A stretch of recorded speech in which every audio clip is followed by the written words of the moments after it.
Hello and welcome to the trade deadline extravaganza of the Raptors Republic podcast. It's not weekly. It's not reaction. It's just a trade deadline episode with friend of the podcast, friend of humanity, Blake Murphy of The Athletic, doing lots of terrific writing over there, some terrific podcasting as well. Blake, how you doing, man? I'm all right. Thanks for having me on. Back in the day when there were more than just the weekly and the postgame at Raptors Republic, we would call these the Raptors Republic Weekly Extra, and the name would get so long that you could almost not even put an episode title in it because you were filling up all the space. That's an old holdover from Zerar's days, doing the podcast more regularly. That was something that he had to talk to me about. Was I was naming them the Extra Weekly podcast because I thought it was the weekly podcast and this is the extra weekly podcast. But he told me that it's derived from something else where it's the weekly extra, some sort of football thing over in, it's probably related to Arsenal, if anything. But yeah, I still do those occasionally. I just don't think this fits in really. Yeah, that makes sense completely. Plus it's your podcast now. It's yours to make your own. And Arsenal's bad enough that they should have – actually, you know what? Arsenal is exactly bad enough that they should have the influence they still do on Raptors Republic. So I guess Zerar and Arsenal's influence carry on as the Raptors slide down the table like Zerar's other pet team does. That's right. That's exactly right. Okay, though, we'll get started. And I think it makes the most sense just to lay it on the table what we think of the team off the top. And not to get into what we think of certain players and like how OG and Pascal have been so far this year and Fred, who's been phenomenal, not like that. And the Raptors, just as a caveat, they've had terrible luck this season. It seemingly has been out to get them since the start, but context is the most important thing usually, but we're going to ditch a little bit of that. And you don't have to sell low or high. You can buy, you can stand pat, whatever. You do what you want at the trade deadline. You're Masai and Bobby and the organization. But let's make it known where we're both leaning right now. And I think you sell high on Lowry if that comes. I think you sell high on Boucher, for example, if that comes. And I think you sell middle or high on Norm if that comes. That's where I stand with them. I think I'm very much in the you sell camp. Where are you? Yeah, I mean, to your first point in terms of, you throw the nuance or the context out, this is the week for that, right? Like this is, first of all, the pieces you have in place for the long term, OG, Fred, and Pascal, are never less interesting than they are this week. Nobody cares about the good players that you already have and are sticking around, aside from the odd person who seems to want to sell at the absolute lowest on Pascal Siakam. Your good players that you already have are not interesting. And like you said, the season does feel a little against them. That goes beyond just the performance in clutch games and the COVID outbreak that they had. Obviously, they've lost a lot of momentum and a lot of games because of that. Somehow they're also like, this is going to be the end of me ever referring to like a team's true talent level, because 42 games in, the Raptors are almost exactly even points for, points and against, but they're 8 games under 500. So they are threatening the worst record of all time for a team with a positive point differential. So that's something to watch down the stretch. But yeah, I mean, this is all context is what it is. That 8-game losing streak is an 8-game losing streak, and they're now 8 games under 500. They're a couple games out of even a play-in spot, and they're a couple more out of avoiding the play-in by getting the 6th seed. And you have to take stock of how this looks, not just for the rest of this year. And I think you can get pretty easily to treating this year as a lost year of sorts, not a tank season or a major step back in the big picture, but look at all the nonsense that has happened. This is, it's kind of a lost, joyless season. So if there were ever a year to take that approach, this would be it. And I'm with you, Samson. I think, I still maintain Kyle Lowry dictates a lot of his own future. I think if he comes to you and says, I like to be somewhere more competitive for the rest of this year, you do your best to make that happen. I think if one of those teams comes to you with a big offer, you can take it to Kyle Lowry and see what he says. But I think if Lowry were to tell you, absolutely not, I want to stay and try to fight with this, you do that. The other guys have less of that cachet. I'm very firmly in this is a time to sell high on Norman Powell, which we can get into. Boucher is an interesting one because I do think his second non-guaranteed year is valuable, both because it's a pretty good salary for like a third big in your rotation, and because it's a good trade chip since it doesn't guarantee until a little after the moratorium. But yeah, I mean, if you can get something for him, in talking to other beat writers at The Athletic, there seems to be some good interest in Boucher around the league. So, yeah, I mean, look, OG, Fred, and Pascal are your guys, and they're locked down. And I think you don't want to, even if they weren't, you don't want to sell this low on Pascal. You probably need to see more out of Malachi Flynn before you explore including him in any deal. Anyone else, though, if you're not nailed down, the wind's blowing, man. Yeah, so let's do the Norm thing first, and not packages. We'll get to that in a little bit, but let's discuss the reason to move on from him and maybe a reason to keep him. This is something you wrote about, but for the people who are not behind the paywall and taking in all of your wonderful writing talent like I am, we'll provide it for free in some regard. So I'm going to say you trade Norm right off the start because he is operating in a role that has maximized his value. He's in a role where he's taking a lot of the, I would say, easy baskets on the floor via transition or spot up that, while maybe not at the same efficiency, you can still funnel to different types of players. You are going to lose a certain amount of self-creation, although it is, with a lot of players, self-creation is tied into event creation. But with Norm, it seems like self-creation is just that. He's not creating a lot for other teammates, even if he does have a 5-assist game here and then. And while he does this scoring at a really high rate, and that's fantastic, and the efficiency is great, I still think you can level out the roster if you're bringing in guys or a guy who is better on the defensive end and can provide a modicum of the spot-up shooting that he does. Where do you sit on that?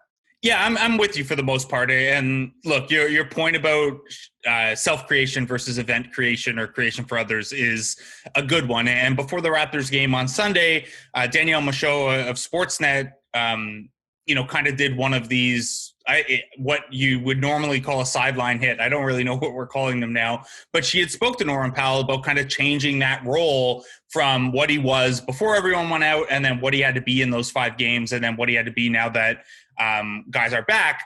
And as good as that insight was, and as nice as it was to have Danielle offer up Norm's perspective, he averaged 24 used possessions and 3 assists during those 5 games. Like it is not like he became a point guard during that stretch by any means. This is a guy who, look, he has a 24% usage rate, which is second to only Pascal Siakam on the team. He's done that at a 64.7 true shooting percentage, which is topped only by Chris Boucher and actually technically Patrick McCaw. But Patrick McCaw's usage is like 1 possession on the entire season. So yeah, Powell has been, like, if you filter for that level of usage and that level of true shooting percentage at the wing, the list of comparables is really, really small. You get Evan Fournier and then a bunch of stars. So it's hard to do that on that volume. And that's why Powell is such an attractive trade chip around the league, I would think. And I've included this in pieces. I've heard there's a lot of interest in him, a lot of teams, because that is such a valuable skill set. And this is his 3rd straight season of, not only being efficient, but being a high-end 3-point shooter. He's not the best finisher, but he can get to the rim without assists, which is really important when you look at how teams want to defend some of these star-oriented offenses in the playoffs. But for the Raptors, you're looking at this as not only what role Powell fills now, but what that might look like in the future. And we've seen this year, pre-COVID outbreak on the team, that a core of OG, Fred, Pascal, and Norm, even with Kyle right now, doesn't have a crazy high upside, or maybe not a championship upside, unless things really break right and you find yourself in the, in opportunity to add. But that core is, of those 4, at something like $80 million is not enough. And it's a lot of your flexibility gone. So it's not about trading Norm versus keeping Norm. It's about trading Norm versus probably overpaying him in the offseason, and he's earned that 18 to 20 million a year that he's going to get for sure. But in terms of how you want to continue to build out this core, a guy whose only asset is scoring, who still has a single-digit assist rate in his sixth season, who has slid on the defensive end and is probably, average to a shade above it when he's guarding on the ball, but who is really mistake-prone off the ball. That's just not the type of player that I want to invest another 4 years and the last bit of cap flexibility in. So, yes, his bird rights are valuable. Yes, re-signing him would be preferable to losing him for nothing. And sign and trading him is still an option. But I think with how many teams need his skill set for this playoff push, and the fact that he's about to get really expensive, he's the guy I think that the Raptors could cash in, for lack of a better term. And I hate talking about players as assets and stuff like that this time of year. But if you're looking at things coldly and analytically like that, this is the peak of Powell's value. Even if you think he's going to keep up this level of performance, he's going to do so at probably twice the price moving forward. And you could probably get a first and a player for him the way the market sounds right now. And even if it's not that robust a deal, it's still a pretty good one. You gotta restock this pipeline at some point. I was very happy. I was on the Fan 590 the other day, and they put out a tweet with I guess they capped my answer, and they included the hate using players as assets thing. And I was very happy they included that because that was nice. But okay, anyway, yeah. Norm, as far as the ceiling, my thoughts are that if the Raptors do get to that championship ceiling, Norm isn't the guy taking you there, because the parts of his game that he can improve that have been trending up, how high can they conceivably go? He's almost at 65% true shooting, as you laid out. And if the Raptors are going to be a championship team, one of or two of Pascal, Fred, and OG make another jump. And if they are making that jump, is a guy like Norm making or breaking it? Is his, his skill set, is it that hard to emulate a modicum of what you're looking for there? So I think, yes, I would look to move. And the points you make about obviously re-signing is better than just letting him go for free, because the Raptors have let Kawhi, Danny, Mark, and Serge go for free. And if not for free, then for the cost of a championship. So they, restocking the pipeline seems like a good thing. But okay, let's start with immediate satisfaction trades. And those are the ones where the Raptors get a guy that's coveted somehow for Norm. So we're looking at, maybe for everybody, it's John Collins or Lonzo Ball. For maybe you and I, a trade that includes Keldon Johnson could be really, really interesting because Keldon kicks major ass. But okay, we'll do this. Norm, Lonzo, there's a swap there. Are you interested in any type of framework around that? Yeah, I mean, look, if you're – I like Lonzo. I like Lonzo. That's pretty much it. And I know that it's another guard – and I know that it's another guy who is about to get a really big raise. So maybe you balk at that a little bit. Now, I will say that at 6'6", Ball's maybe a little bit more, he's bigger than Norm, height and lengthwise. Maybe not lengthwise. Norm's got a 6'10" wingspan. But he's he's big enough to not be boxed in as a point guard on the defensive end. He's significantly better than Norman Powell on the defensive end. Beyond that, I understand skepticism about Ball's shooting, but we're at the last 2 years now, which is, over 100, well over 100 games for him, and almost 7 threes per game, where he shot 38%. That's pretty good as far as a guy who that's not a big part of his, who wasn't expected to be a big part of his weapon necessarily. He is a very good transition player, which suits the Raptors, kind of the way they like to approach things. And then I think the fact that he is such a good either primary or secondary playmaker, how often have we talked over the last year and a half about how Fred VanVleet looks at his best when he's able to play off the ball a little bit more. With a guy like Lonzo Ball, there's more of that creation for others in that kind of in that profile than there is with Powell. Obviously, he is not the shooter or the scorer that Norman Powell is right now. But between the defense, between the creation for others, between the fact that he's a couple years younger. So yes, Powell fits with Siakam and Van Vliet's ages, but Ball maybe gives you a little bit more upside in terms of, Van Vliet and Siakam are your guys in their peaks, in their prime years, and then Lonzo Ball and OG Anunoby are the guys kind of just entering their prime years, which maybe builds in a little bit more upside. I think a deal around those two would be complicated. I think New Orleans probably wants, because Powell's a free agent, I think they probably ask for a pick back. I think if they're shopping Lonzo, there are probably going to be a lot of teams that try to get involved there. But the bigger thing, the biggest hang up that I have with any of the Lonzo Ball talk is that I think he's a really good fit with Zion and Brandon Ingram. And I don't really know, obviously they're high on Kyra Lewis, and, they're going to want the ball in the hands of Ingram and Zion a lot, but I don't get the rush to trade Lonzo away. I like him there.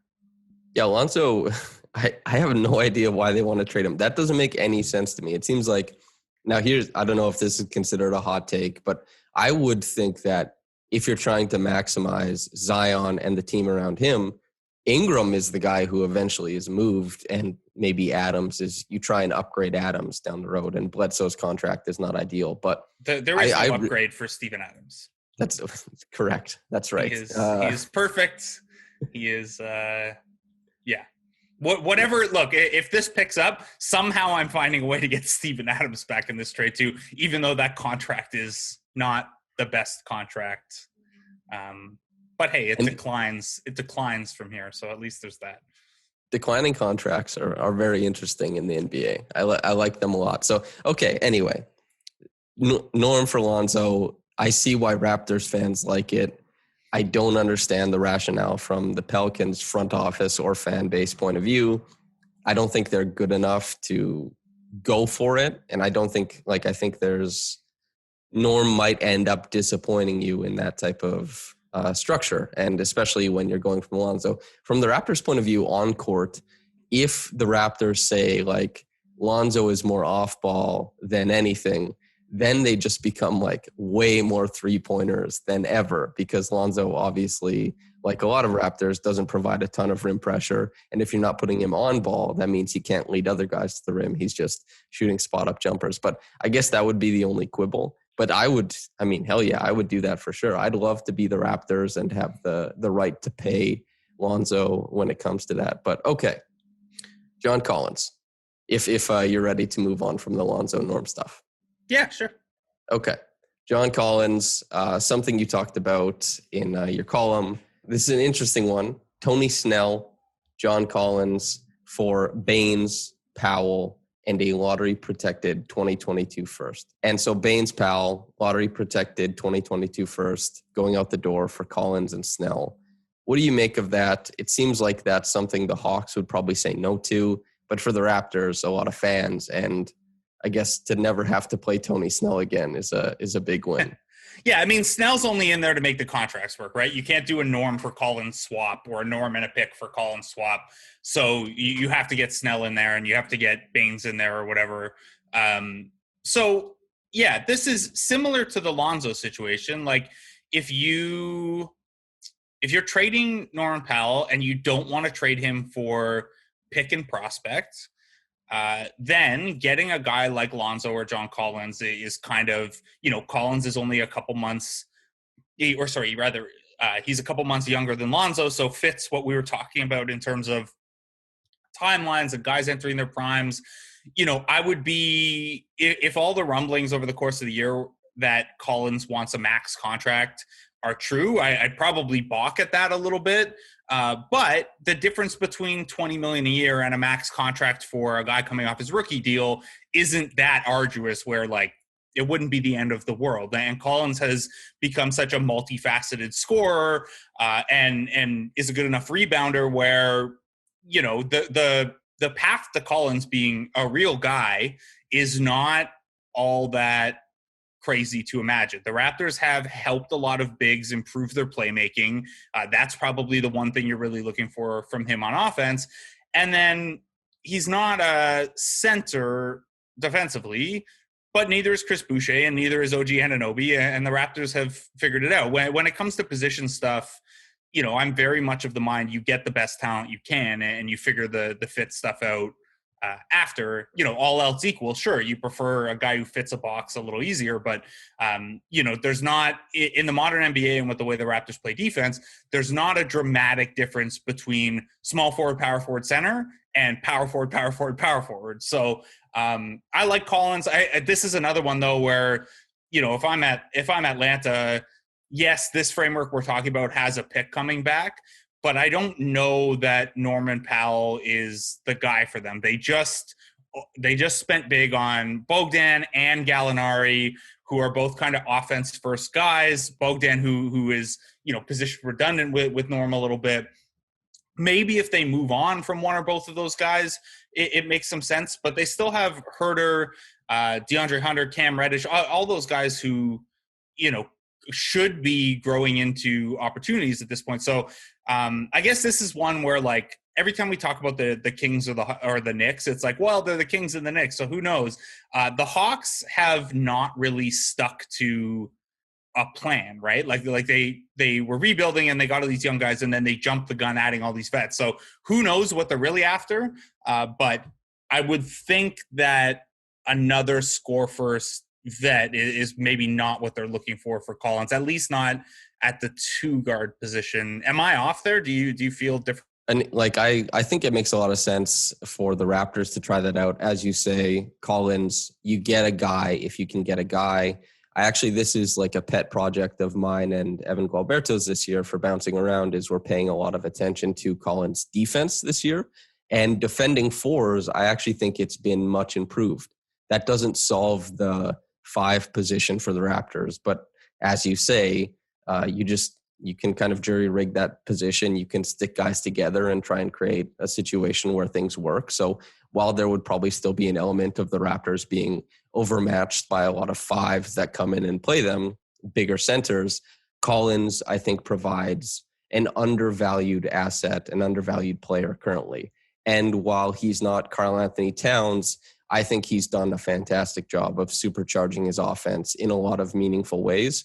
And he's a very creative scorer. So I think if you can get Collins, I really do think you try. As for the Hawks, though, the weird way they've built the team, I think they envisioned a version of the future this summer where they sign all these guys, overload positions, and then they sell high when they're winning a bunch and the guys are overlapped, sure, but they can just sell high on like a Kevin Huerter who is very, very good and provides you with a really nice floor, but you wonder, like, how much is his ceiling going to pair with Trey? Is this some guy we can sell high on and maybe get something down the road or package for a star? But they're more of in a position right now to sell low. So I don't know why they sell low when they can just, I guess, wait a little bit. But it's definitely interesting for the Raptors. For the Hawks, I don't really see why they would bring Norm in and keep Cam, Herter, Hunter, Bogdan, Chris Dunn, who even plays up a position if he's going to play next to Trey, something like that. So it's that's the thing with trades. It's really hard to make it work for all sides. It makes for difficult. Good content, though. But hell yeah. This is the thing, right? It's like if you and I were sitting here and one of us was playing the Atlanta or New Orleans role and the other was playing the Raptors role, we could find deals for both of these scenarios. What's complicated is that we don't have 28 other people on the line representing the other teams to kind of swoop in and make a deal, right? So that's where it gets tough. Yeah, and as you say with the Hawks, if they move some of their wing guys and are restructuring the roster, then maybe there is a hole for Norm, and maybe Norm does fit. I think Norm would actually fit extremely well next to Trae Young. I think that's a really nice fit. I just think the Hawks probably value their on-court or on-roster talent to try and do that currently. Yeah, like that's the thing is you'd have to. I like Norm's fit there too, but it almost salary wise and roster balance wise, like it almost necessitates them getting off of Bogdan. Mm-hmm. That's exactly it. Okay, Keldon, I haven't seen any Spurs framework for a trade, but you mentioned the Spurs haven't made an in-season trade since Austin Day, Fernando DeColo. That's why you haven't seen any Spurs. Big shout out, Nando. Yeah, so Keldon, look, first of all, it would be funny to get the guy back that was the pick in the Kawhi trade. Just like it would have been funny if the Raptors made a chase of Jakob Poeltl last offseason in restricted free agency. I know people want DeMar DeRozan in certain scenarios too. That stuff's fun to look at. The Spurs are fascinating to me because you look at their roster sheet and where does Norman Powell fit? And you look and it's like, well, they already have so many guards that DeMar is basically a power forward now. And Rudy Gay is like a 4-5. So maybe that's not a need for them. And maybe that's, but also the fact that they're playing 4 guards a lot of the time, you can make it work. Now, where I see the more complicating factor for any Spurs deal is that they have a pretty good young core here. And I don't know, does a Norm for Keldon swap make them meaningfully better this year and prime for a deeper playoff run, especially if they're, buying out Aldridge or whatever? Probably not. Like, it probably makes more sense for them to just hang on and keep developing that Keldon, Derek White, Murray. Who's the other one that I'm missing? Lonnie. Yes, Lonnie and Trey Jones. They have 5 guard/wing guys that they're already developing for. So I don't know. I don't like, maybe you can make an argument for talent consolidation there, but I just don't think they're there yet. And I think if it wasn't for DeMar, really, I mean, I guess Rudy and Patty Mills play a part in this too, but if it wasn't for DeMar being so good and such a good fit with the rest of this team right now, I don't think we'd be talking about the Spurs as a team that should be adding. I think we'd be talking about, well, they should see what's out there for DeMar and they should see what's out there for Rudy Gay. And I still think that's the case with Rudy Gay. But so I don't know, man. I like Keldon Johnson. I like all the Spurs young guards, but I think it would be very uncharacteristic and very un-Spurs-like to kind of cash in some of those young chips mid-season just to, make the second round instead of the first round or something like that. Yeah, agreed. Does that make sense? It's mostly, it makes a lot of sense. This is mostly just you like dreaming on Keldon, right? Yeah, and you mentioned him in your piece, and I've been a big fan of Keldon. Like, even before this season, Joe Wolfond and I were previewing the West, and I was like, oh yeah, Keldon is my favorite, even more so than Derek White. And obviously, I think Joe loves Derek White, but Keldon, big fan of him. Like, when he goes up for a layup, it's like TNT was placed below his feet, and it's like, poof, and he just explodes towards the rim, and he's just so active in air. And Edmund Sumner from the Pacers, 2 guys I think who have these crazy, crazy finishing packages. But okay, future considerations for Norm Powell trades, and Keldon is like the mix between the two. But pick the least favorable pick from the Knicks and Frankie Smokes and Tilkina, and with the Lakers, we have a package that is centered around a top 10 protected first in 2027, but mostly Taylor Horton Tucker and the return of Alfonso McKinney for Norm. Which do you prefer of those two? Yeah, I think I'd lean toward the Knicks offer there, and it's not that the Lakers, you can't figure it out, but the Lakers have more complications, and the biggest one is financial. With the Lakers, I think 1.3 million from the hard cap, or 1.7 million or something like that. It gets tough for them to take on Norm's deal without sending out a lot of players. And that's fine if you're Toronto. You don't really care about, eating Jared Dudley or Wesley Matthews or whatever and then buying them out after the deadline. You could get Marc Gasol back maybe, which would be funny. But really, from an asset perspective, it's Taylor Horton Tucker, who is, a pretty nice piece. I like him a lot, actually. I think he's very interesting. However, also, did you notice I used that in a piece the other day, and I even credited you? I didn't see. Which one was it? I forget. They all blend together. Oh, egg on my face. Wow. Yeah. I would have been super jazzed about that, and I'm going to go looking now. Yeah, it was in the last paragraph. It might have been the I don't remember. Anyway, Horton Tucker is interesting. He's only 20. I feel like part of the reason I like THT so much is that I really liked him in the G League last year. And coming into this year, I had kind of joked in like athletic slacks, like, hey, like, do we have anyone on the Taylor Horton Tucker breakout that helps the Lakers repeat bandwagon? Like, can I write this? I did not get to write that, obviously. We have two really good people covering the Lakers, but he's been good. He's taken a nice step forward. Counting stats wise, still not particularly efficient. And at 6'4", you're going to have to shoot the three at some point. But I think there's some nice two-way potential there. The complicating factors with Horton Tucker being that, one, he's a restricted free agent after the season. So, even with Arenas protections on his type of RFA status, you're going to have to pay him a lot more. Not, we're still talking 7 figures, not 8 figures, but you're going to have to pay him a little bit this summer. Also, Lakers exceptionalism has caused the excitement around him to maybe outstrip his growth at this point. He's not, a guy yet. He just has real potential to be a guy. Anyway, the bigger thing is that from the Lakers perspective, you have to trade like 4 guys for Norm.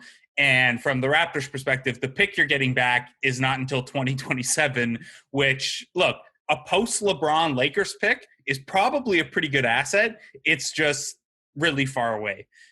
Whereas the Knicks framework, whoa, someone's revving their bike hardcore outside my window. Sorry. It's Mac. Yeah, country Mac though. So yeah, who are you to throw stones? You don't even have sleeves anymore. Yeah, that's right.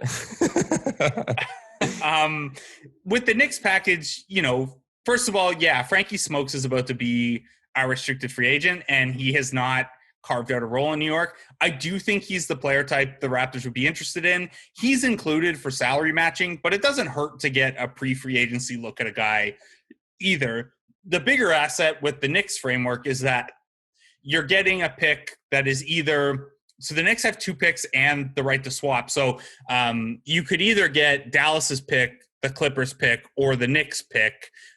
You would get, based on the swap rights and the way I frame that deal, you would get the second best of those picks because the third will belong to the Clippers. So anyway, that is a near-term pick. It is a pick that figures to be in the middle of this year's draft, which is, not only a pretty good draft, but also if you have 2 picks in the middle of the first round, that's kind of a good way to move up. So yeah, I like that one a little better. I know that people wouldn't be as excited because, to a lot of people, it's just a pick, and I don't know that I could sell people on Ntilikina at this point still. But yeah, I mean, a near-term pick other than like 22 it's pretty good. Yeah, I think that one I like a lot because it gives you the opportunity, like, you can either trade up for a guy you really like, or if there's a guy, Garuba or like Springer, that's hanging around, you could be really, really fortunate to get them later on. Now, I don't know if they will be, but I think that provides you with, like, you could get a real blue chip prospect and be very happy with how you're coming out of the draft. And I think that's something to consider. That's really interesting. Taylor Horton Tucker. Not to mention, sorry, just to add one more wrinkle. Like, we're getting a little too nitty gritty and like wish casting here, but say you do that trade and the Knicks are trying to make it. And like right now, the Knicks and Dallas are both slotted in the mini play-in tournament. If things went poorly for one of those teams and they lost in the play-in, that is another lottery pick. And as much as those odds might be like infinitesimal, if you're like the 14th in the lottery, they're non-zero. It's still a relevant number if it's greater than 0. So, Taylor Horton Tucker, I really like because guys who seem to be operating slowly but still get to the places they want to on the floor will always intrigue me. And his craft around the basket is the DeLon Wright, Kyle Anderson mode. Yeah. That's exactly it. The amoebic type of yes, a Blake Murphyism, an amoebic type of basketball. But okay, feel like that's Norm. Of those packages, do you have something that you'd be happiest with between Collins, Alonzo, Frankie, and the pick, or Taylor Horton Tucker and a slew of other things, plus the post LeBron era of the Lakers pick? Yeah, I mean, I think if we're assuming all of this is possible, it's all possible, baby. If there's a Lonzo deal where you don't give up a first, that would be my preference. Otherwise, I think I lean toward, I certainly don't think the Raptors are in a position to be giving up picks. So, picks are one of the things I think that has tilted the Raptors fan base a little bit in this era is that because they've done well underdrafting guys and with undrafted players, that, first round picks have been devalued a little bit maybe to this fan base. And you look and like OG and Pascal were first round picks, and you needed a first round pick and Pirtle, who was a recent lottery pick, to get Kawhi. And, you needed JV and DeLon, who were both top 20, a top 5 and a top 20 pick to get Marc Gasol. And so firsts are really valuable. And you've seen lately, like, how fond I am of the 905 and tracking the development of guys, but the depth chart is a little thin, and that's because in your all-in years, going back as far as when they traded a first and a second to unload DeMarre Carroll, there is a cost to trading away your picks a lot, and getting some extra future assets is a good way to either restock the war chest kind of for potential trades, or to kind of restock the prospect pipeline. So I would lean, if you don't have to give up a pick to get a Alonzo or John Collins kind of deal, awesome. I don't think that's realistic. So in that case, I would prioritize picks and the nearer term the asset. Like THT is cool, but the difference between a 2021 pick in the teens and a 2027 pick, I probably lean toward the sooner return. Yeah. And this is something I think should be said. I don't know if I've said this on the podcast, but this is definitive. The Raptors, the story about no lottery picks where they won the championship is like a fun thing to say, but Kawhi and Mark are worth what they cost the Raptors to get them, which was lottery picks. They aren't suddenly building this team. Like the value went up. It didn't matter that they weren't selected in the lottery. They're a known quantity in the league, and the Raptors traded lottery picks to get them and then ended up winning without a lottery pick. But it doesn't really carry weight outside of that like fun anecdote. And the Raptors currently, I've seen some people who have notoriety in Raptors Twitter and some people who have just regular, like hey, this is what I think. There's this idea that like we traded for Kawhi, like we can do that again, just keep it steady.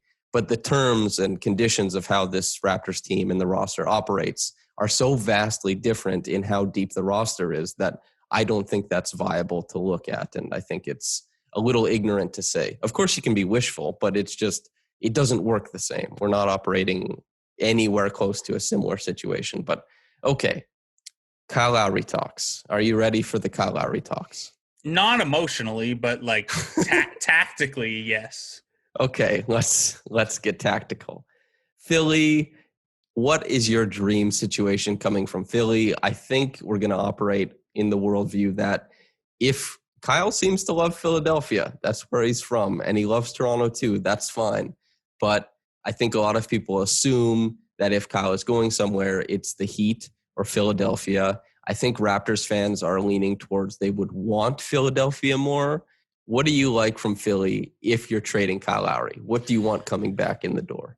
Yeah, I think Philly has the best max offer. Now, whether they're willing to go to that offer, who knows? I don't. Ben Simmons, right? No, yeah, I wish. That'd be lovely. But no, you're looking at salary filler, and that's Danny Green and Mike Scott. If as the third salary filler piece, you could get Tony Bradley instead of Terrence Ferguson or Vincent Poirier, I like that better. I like Tony Bradley. But the real haul here is the Sixers have a full chest of their draft picks, and they have Shake Milton, Matisse Thybulle, and Tyrese Maxey, who are prospects. If you want to get really prospecty, they have Paul Reed on a two-way too, G League MVP, B-Ball Paul. B-Ball Paul. So So when I went through this exercise with my colleague, Rich Hoffman, who covers the 76ers at The Athletic, he was willing to give me 3 pieces from that group of Milton, Tybal, Maxey, and future picks. And I think if we're operating under the assumption that Lowry wants out or is open to moving in any framework, getting 3 assets back is kind of a best case scenario. I liked Maxey pre-draft. It's a little bit awkward having Maxey, Van Vliet, and Flynn together. But again, we go back to get talent, figure the rest out later. I really like Tybal. I think he'd be a fun fit defensively if you can figure out the half-court offense. And then those picks are real, and they're near term. And so I think – I know Miami's out there. I know the Clippers are out there. I know a lot of the league would probably at least check in on Kyle, but it would be tough for me to see a deal that tops 3 of Tybal, Milton, Maxey future picks from Philly. And maybe they don't go that far. Maybe you can't leverage Miami's interest to pushing them that far. But that is, I got Rich to agree to that deal when we did the exercise. So obviously there are some people who think it's worthwhile for the Sixers. Well, and if they win the championship this year, then I think you could get a lot from them and they'd look back at it fondly, to be quite honest. But okay, we'll move on to Miami. And the friendship with Jimmy Butler that appears to be, nobody knows how it works, the intricacies of it, but it is outwardly very lovable and I think very likable. And Lowry, maybe not in like body fat percentage, but his ethos does seem to match up quite well with hashtag Heat culture, I guess. And so what do you think about the Heat prospective packages coming out of there? And I guess Tyler Hero, if we're going to zero in on something. Yeah, I don't want to name the bakery that would be adjacent to Big Face Coffee. Big Face Coffee and Big Something Cookies right next door to each other in Miami. Look, I think Lowry can help anyone. Him and Jimmy are friends. I actually think a lot of the rumbling around the Heat is coming out of Jimmy Butler's camp because Jimmy wants Kyle really badly. Because, they're – can I swear on this, Samson? Sure, you go right ahead. They're the same kind of motherfucker when it comes to, that kind of grittiness and toughness and annoying, take every advantage in a playoff environment kind of guy. They're peas in a pod kind of. So I certainly understand why Miami would be eager for that, why Lowry and Butler would want to play together. The Heat package does not do it for me. I'm not particularly interested in Duncan Robinson right before RFA when I think, he's going to get, given what a guy like Joe Harris got, I think Robinson's headed for a pretty good payday. He's not bad. Like if he was part of a deal, whatever, but as a piece of a deal, I don't like it. They can't deal a first until 2025. And even that is contingent on them removing some protections that they owe on a Houston pick. And then, Hero's fine. If it was Hero on a future pick and filler, you could sell yourself on that, especially with the additional years of control Hero has. But Robinson ahead of RFA is not that good. I have no interest. I have below 0 interest in Kendrick Nunn. Mm-hmm. And then Okpala would be a nice throw-in. I like him. I think he could be a fit defensively and a guy worth developing a little bit. But I think you could probably hear that the enthusiasm in my voice is not as high as it was for some of the 76ers guys. Have you ever heard my story about calling Jimmy and Kyle Lowry absolute motherfuckers on Twitter, and then Kyle Lowry's mom responded to it? No. She said, "I hope you mean that in a good way." And I was like, yes, of course. Always in a good way. But it was kind of funny. I didn't expect that. If anybody could respond to that tweet and have it be like the funniest possible outcome, it would be one of their moms. And as it was Kyle Lowry's mom. But okay, Kyle Lowry, we like the 76ers more than the Heat. I don't want any part of Kendrick Nunn at all. I don't want him. For a lot of reasons. Yes. It not like on court, overrated, off court, just obviously not a great person. Or at least for a point in his life, not a very good person. I don't know what steps he's taken till now, but Anyway. And on court, it's just like he has the typical like bucket getter profile where no matter how little you're impacting the game, the fact that you get some buckets, however efficiently, gets you buzz. I don't know. He's not very good. He's a real hoopers only guy. Is that you're like, oh yeah, he had like that in and out dribble and finished with the left hand, even though he's left-handed. But anyway, okay, let's talk. I think the Nuggets could make a case for a trade to the Raptors. Your boy Nimrit, I would say a great Nuggets fan on the timeline. He suggested Michael Porter Jr. for Lowry. I don't know how tenable that is for either side.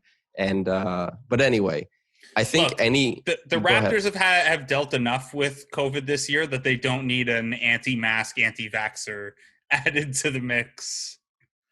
In addition to Terrence Davis being already anti-mask and well, we don't know if he's anti-vax for sure, although he seems to be leaning that way. Anyway, okay. Anything else that comes with a Lowry trade, I think would be considered somewhat out of the blue. And we're not even operating with like, oh, there's noise, so we're talking about it. I think they would just be blind speculation at that point. Yeah. Yeah, and the tough thing with Denver is, like with a lot of Lowry frameworks, is how do you make the money work, right? And you can get there actually, depending on how Denver feels about some of their depth pieces. Like Gary Harris and JaMychal Green gets you there, or Gary Harris, MPJ, and one other piece can get you there maybe. But, MPJ is obviously the highest upside guy Denver has to dangle. As his defense is kind of, I hesitate to say the word improved because he's still not good, but it's gotten less objectionable. I really think he's a piece that they're going to continue to build with, unless like an absolute superstar who fits the Murray Jokic timeline becomes available. Denver's an interesting one for Norm too, if you're willing to take on Gary Harris's deal. Zeke Naji, RJ Hampton, Bol are all kind of like, I think have varying, people feel differently about them is what I'm trying to get to there. I like Monty Morris, but I don't know that he's I think he's one of their guys. And then I love a G League success story like Isaiah Hartenstein, but he's not moving the needle much. But Denver also has picks. I don't know. I'd be surprised if Denver got in the mix for Lowry. I think they're more of a Norm target than anything. Yeah, Harris is interesting because Harris does a lot of great things on the floor. It's just the shooting has completely left him. Michael Porter Jr., I think he does fit really well with them offensively. And defensively, maybe you expect that will come around because his timing on cuts offensively he has like a really inherent, he's very, very good at it. Like he reads the floor exceptionally well on that end. And you might expect that to end up translating to team defense. I don't know how much, collinearity there is for that. But anyway, Norm maybe fits there. Yeah, totally. But there's a lot of things happening. And Isaiah Hartenstein, I think we wanted him on the Raptors, but he got signed while we were doing the free agency extravaganza podcast, I think. Didn't he? Yes. It's okay. Unbelievable. Didn't get him. Didn't get Harry Giles. Alizé. Didn't get all these guys who aren't playing anywhere. Man. Sure. The Raptors' depth pieces haven't been good, but these other guys could have also not been good for the Raptors. Yeah, that's Harry Giles. Just poor guy. But anyway, and then there was that guy on Twitter. I can't remember his name. I wouldn't say it if I did know it because he doesn't deserve that much heat, but who was saying like Toronto definitely wants Harry Giles. And I love the economy of like fake sources. I think it's one of the most interesting aspects of the offseason is like the hustlers and the grinders who are like, I'm going to convince people by taking the low hanging fruit and just reporting it as my own. It's something I like a lot. But okay, Boucher stuff. Do you have anything in mind for Boucher, or is that more of like if something came along, you'd take a hard look at it? Yeah, I think it's more the latter. I like the flexibility that his non-guaranteed second year provides, both in trade and, if you whiff elsewhere, you end up keeping Norm or Kyle or whatever, and that ends up being a pretty reasonably priced backup big. But, Boucher's not young. He's the third oldest guy on the team. If someone's willing to pay for him with a younger prospect or even a pick. I don't know. You're certainly not doing that for a second, but maybe Boston, which obviously no Raptor fan is going to want to help the Celtics in any way. But if the Celtics have a lot of picks, it would be also very funny if the Celtics never cashed in their picks for stars and Danny Ainge had to leak all that stuff post deadline every time. And then they cash one in for Chris Boucher.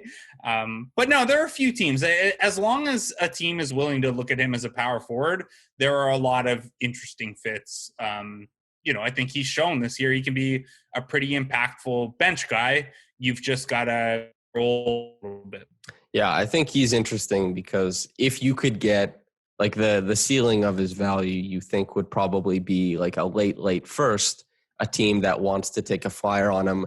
If he performs well in their framework, like how they've like in their rotation in the playoffs, then you smash that guarantee. Yeah. And if you think, oh, we didn't really like it and we want to try go look for something else, then I guess you don't go for that. But he's on such a good contract, I think, for what he provides just in raw numbers, that I think that's an interesting thing to look at. But okay, let's talk moves that would be considered very, very low risk, but trying to help this current, like the Raptors' current rotation. So Norm isn't going out the door. Neither is Lowry. The Raptors are still in search of that big man. You put together a trade for Nerlens Noel. That is Stanley Johnson, Terrence Davis, and a second-round pick. And then everybody's favorite power forward / center, Khem Birch, and to get him, McCaw and a second-rounder are going out the door. Do you have a preference between those two? The Knicks aren't doing that. They've been too good. Like, I threw that one out there because, full disclosure, I started working on that piece earlier in this 8-game losing streak and kind of expecting the Knicks to come back down to earth a little bit. And like pre-Mitchell Robinson getting hurt and ceding the spot to Nerlens Noel, he's too valuable to them now. And I think I think the Knicks would like to make the playoffs, and so they might not be sellers any longer. So that deal probably isn't even on the table. The Khem Birch one, I bounced it off Josh Robbins, who's our Magic guy, and it was this weird in between where, McCaw or pick your salary filler and a second and like a deep future second wasn't enough, but Josh didn't even bother to ask for a first back because obviously Birch isn't worth a first round pick as a backup center who's about to hit free agency. So it's kind of that weird in between of like, does Orlando bend on it because they need to get time for Mo Bamba, or maybe Khem Birch himself helps both sides and gets some fresh starts, for Orlando that opens up Mo Bamba minutes and you get another shot creator there to possibly fill in kind of the Evan Fournier role if he's outbound. And then for the Raptors, obviously you're losing, turning an RFA into a UFA, but they need the center help, and Terrence Davis isn't in the rotation. So maybe there's some stuff there. I think Birch is gettable. I think, Noel's probably off the market. Rashawn Holmes is probably off the market, sadly. There aren't spicy centers out there, man. So, Khem Birch, if he can plug that hole and be a better option in the Baines role, then, that it's sad that that's maybe a best case scenario. But I think, who knows, man? I still want Thad too if they're going to try to win. So I don't know. I've lost my enthusiasm for the win moves where like I'm just not putting a first on the table for anything this year. Right. And there's only so much you can do with filler and seconds. That's a point of, what would it be? Consternation. A point of contention, I think is a more accurate term, is with Raptors Twitter and Raptors fans, is to go for it or not. A lot of people still want to go for it. And Rashawn Holmes, you probably don't want to give anything because you won't be able to afford him in free agency likely. And he's going to warrant more than his early bird rights grant him, that 175% raise or 105% of the average salary of last year. There's good centers usually reside on good teams. And good teams do not want to trade their good centers. Yeah. Like, there's a reason the Raptors had Jonas Valanciunas and then had Mark and Serge, and there's a reason both those guys were coveted by the Clippers and the Lakers in the offseason. It's very, very important. However, position. those have worked out. Yeah. However, that's worked out. I still am on the should have kept Mark bandwagon. That's okay. Let's do a few Twitter questions and then we'll get out of here. How's that sound? That sounds good. Okay. From Alexander McDonald, should sparing Lowry from having to wear these purple earned jerseys be the top priority? What do you think of the jerseys, by the way, the purple ones? I always have a tough time with jerseys because they look different in person. And like there have been Raptors jerseys in the past that people didn't like. And then they saw them live at a home game and it was like, oh my God, those are amazing. So I think there's some potential for that. I will say they're not my favorite. I don't know. They looked better. Yeah, they looked better when you got the closer pictures than the horrendous like 3D modeling where there were red socks paired with them and whatever the hell that was. It was not great, but okay. What's more fun, Lowry plus Jimmy and Bam or Lowry plus Embiid? Lowry plus Embiid, I think. Yeah, I think so. Embiid is very underrated for his comedy. Everybody was really on it when he first came into the league, but then everybody soured on him, and it's an untapped market currently, I think. Yeah, also like the element of Kyle going to his hometown team and the fact that I think a thing that helps is the Raptors beat the Sixers on the way to the championship. So there is not an element of like Raptors fans not wanting Philly to have success. Certainly not as much as there is with like a Boston or a Milwaukee. I don't know. I just think, I think Kyle returning to his hometown team with Embiid, who's really likable, would be cool. I answered a question. It was the top quick reaction comment after they played the Sixers, and it was just hating on Embiid. And my answer to that, I was so confused. I was like, why wouldn't anybody like Embiid? Like, he did the airplane after he did a windmill, but who cares? Like, he was so dominant in that series. He was awesome, and the Raptors won, and it was like a legendary series. Why would Raptors fans dislike the 76ers? That, to me, makes no sense. And the 76ers have just been losing to the Raptors over and over again throughout all these years. Like, I understand the sentiment where you come from, where you say, why not let the 76ers have a go at it? And it's Kyle's hometown. But some people really do not like Embiid, and I don't understand the rationale for it. But anyway, that's just me I like Embiid a lot. I really like him. So, okay, Freddie Rivas, does Nurse need to simplify the system to get the bench some easier looks and maybe the starters more rest? End quote. Okay, so this is not a trade thing, but do you have any thoughts on that just quickly? I mean, I don't think the system offensively is the issue. Like, I don't think it being complex is the issue. I think it's more complex defensively than it is offensively. A lot of the offense is push in transition and then kind of read and react. Like, Nurse is fond of saying like drive, kick, swing. And that's easier said than done, of course. But I think the bigger issue with the bench units is that they just don't have a lot of back to our earlier norm discussion, and a lot of our Terrence Davis discussion last year when he was playing better. There's no event creation in the second unit, right? And it's why maybe Malachi Flynn's pick and roll play can spark something. It's why they've wanted to keep Chris Boucher in bench units instead of starting. Is just you look down the list of bench guys they have and who can create a shot or who can even create an advantage to pass on to the next guy. And there's not a lot of it. Like, we saw Bembry basically play point guard because off the ball, he neutralizes that and he needs the ball. And that's the same for McCaw and Stanley Johnson and Yuta Watanabe. And, Aaron Baines just can't do that stuff, period. He just can't finish those plays. So I think that's more personnel based and system based. The system stuff comes in more for me on the defensive side. If only the Timberwolves hadn't poached Chris Finch, the Raptors would be 8 games above 500 right now. Just wait until Alize Johnson starts going off for the Nets if you want to hear if only stories.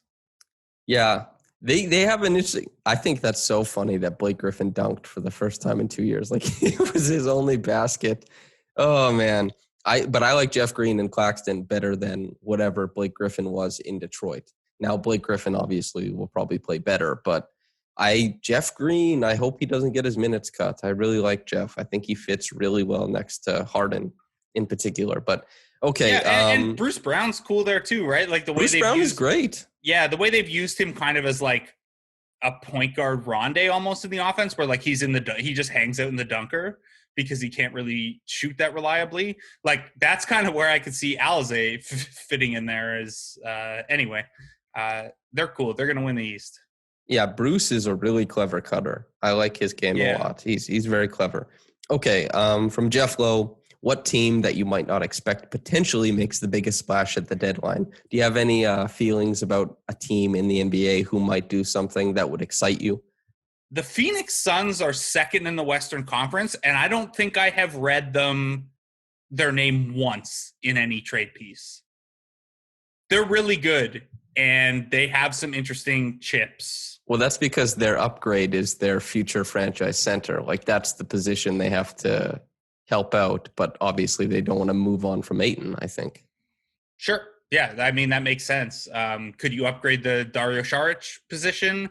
If you're not a big believer in Campaign keeping this up, maybe you address that. I think Campaign's been fine. The 3-point shots held up. And if you do upgrade the center position, it's not necessarily just about Ayton. It's also, maybe Frank Kaminsky is playing fewer minutes then too, which, he's back to shooting 40% on threes. It's not the end of the world, but I don't know. They're an interesting team because, like, they're obviously young and built for the future, but Chris Paul's 35 and they have Jay Crowder and Etuan Moore. Like, they have some vets there. The floater god, Etuan Moore. I don't know. I'd be interested. They're in second in the West. They're one of the best teams in the NBA this year. I don't know. They're my, I don't know what the deal would be, but they're my off radar. Oh wait, everyone slept on this team being a buyer because they're really good already. Mm-hmm. And Chris Paul's 35. Like, you don't have to. You can play both sides of it, but it would be fun.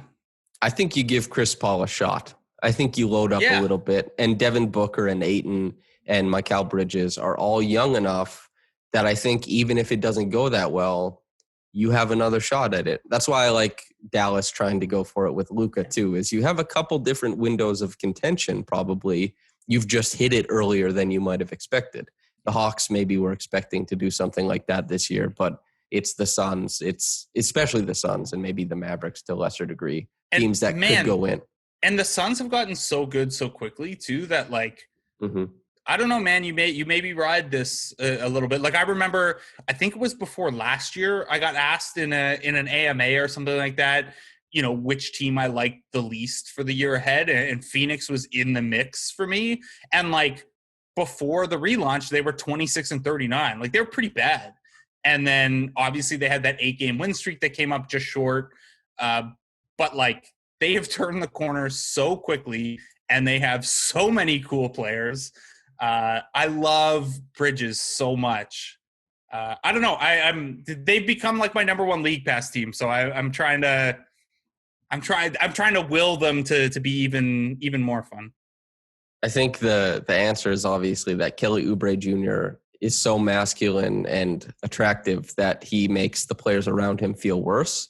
And then once he was not in the bubble environment and not like on the floor and now not on the team, they've all been not whatever the opposite of emasculated is and on the way to playing their best basketball. They've been remasculated. Yes. Samson, what you're talking about with Kelly Oubre Jr. is something I've tried to explain to you before. Oh, it's called handsome guy heat. It's where, you don't like someone and you can't explain why. And it's just because they're way better looking than you and it subconsciously bothers you. It's the same reason that everyone picks on you on Twitter. It's just people lashing out over emotions they're not super comfortable with. I've never had handsome guy heat. I really like when other people are good looking. I think that's awesome. Like, so good for them. Yeah, I mean, look, it's good to be on that side of it, but you also have the benefit of being one of the good looking people. Okay. So you don't have to, it's the uggos out there and they're the ones who are, having the issue. Like, I don't know who else is good looking on Phoenix. We're going too far down this path, but like a good looking person would not be that bothered by Kelly Oubre. It's probably the second tier good looking people, and then the real uggos who are bothered by it. Right. The McPoyles. Okay. Yeah. Anyway, yes. You have to think this is why Kelly Oubre Jr. could be on the move again. Right. That's exactly it. Draymond Green hates that dude. But okay, that's not, nobody thinks I have sources, so I don't have to clarify. Anyway, yes. A couple more questions. One from the wonderful Thomas Sincara, and it regards Pascal Siakam. If a team called asking for Siakam for a pick projected to go top 3 in this draft, but you're not 100% sure yet, would you take the deal? Very specific, and Pascal Siakam, I think. What do you think of that, by the way? Yeah, I mean, it's a really interesting thought experiment. I think if you do that, you are committing to a longer run rebuild than maybe you've thought. Like, like you don't have to deal Fred, and OG's pretty young, but the idea of bringing back like Norm or Kyle is kind of, it doesn't make a ton of sense. This is a really good draft at the top, and I might be tempted to do that given the difference in salaries and the extended runway and stuff like that. Obviously, you don't want to get too horny for prospects, but Cade Cunningham is really good, and so is Mobley, and so are 3 or 4 other guys in this draft. If this is where I'll come back, I'll ask Thomas for top 2 protection instead of top 3 protection on that one. I think it's really interesting because the Raptors could get really excited about like a Mobley or a Cunningham, who I think are like the top 2, and then there's guys like Suggs who fall a little bit lower. But you could get excited about any one of those guys, and you could probably say these guys will be superstars going into the future. And OG also, you're not giving up your own pick in this scenario either, right? And you're a lottery team, so could you say you get Cade? Do you get Kai Jones then as kind of your big man prospect? And if you don't get Cade and you get Mobley, you take a shot at one of those second tier wings. I don't know. It gets fun quickly, but that's probably one of those thought experiments that like could only really ever exist on Twitter, on a podcast, because I mean, first of all, finding a team that would offer you that pick is tough, but also like there's just so many real world factors with Siakam and his relationship with the organization and everything he's been through last year and stuff like that. It's that would be a tough one to pick up steam, I think. Well, that's the biggest motivating factor for me, actually, is just thinking of it from Pascal's point of view. If he could get traded to a team that had, like, not heliocentric, but a big-time star, maybe people could start realizing how special he is in his own way again.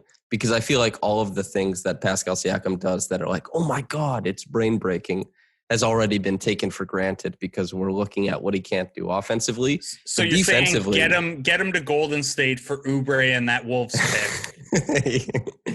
But then we have a whole bunch of other problems because the handsome guy heat and obviously Kelly Oubre Jr. But you know what? Bobby Webster, if anybody in the league who's in the management can go to bat for the handsome guy heat to keep Kelly Oubre in check, Bobby Webster's probably the guy. Oh, yeah. I had a joke earlier about somehow, 2027 first round pick is so far away that you could see Bobby Webster would have aged by then. That was a joke for early in the podcast.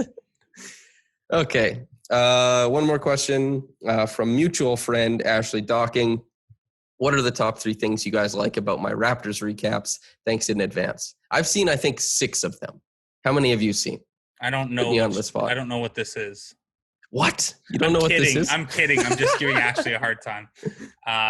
They're great. I love the energy of them. I love, I feel a little bad that Ashley started doing this and then the Raptors have gone in the tank, but I actually think it highlights her creativity and ability to put something entertaining out there even more when things are bad. Anyone can make celebration content. It's good. I like it. Yeah. It's fun, good energy.